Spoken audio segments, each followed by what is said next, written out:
Cette première tour d'habitation à énergie positive d'Europe, elle a été inaugurée il y a quelques mois à Strasbourg.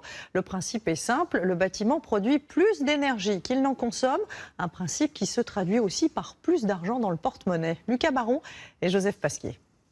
Strasbourg, une ville historique déjà dans le futur, avec cette tour. 1200 mètres carrés de panneaux photovoltaïques sur le toit, les façades. Une énergie produite uniquement grâce au soleil. Adrien Kirsch habite dans ce T3 depuis 1 an.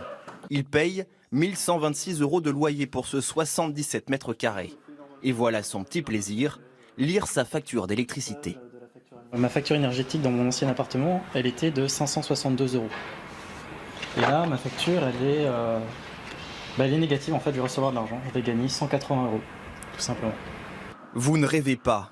Une facture annuelle négative. L'énergie qui n'est pas consommée est revendue. Adrien bénéficie également de conseils personnalisés pour mieux gérer sa consommation.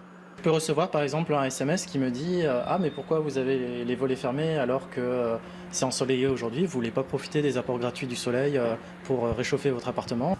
Autre changement depuis qu'il vit ici, il fait plus attention. Mes déplacements, je les fais le moins possible en voiture, j'utilise le vélo. Et aussi, je gère mieux mes déchets. J'ai commencé à le compost. Taille et forme des fenêtres, silhouette du bâtiment, tout a été pensé dans les moindres détails. 1 an après sa construction, le bilan est très positif. 6 ménages sur 10 approchent de la facture zéro, avec un comportement plus vertueux qu'auparavant.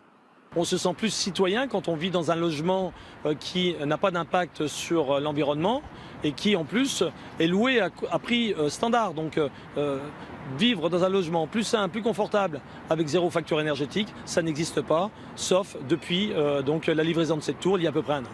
Alors que le réchauffement climatique est au cœur de tous les débats, ce bâtiment fait figure d'exemple et prouve qu'il est possible de produire de l'énergie autrement.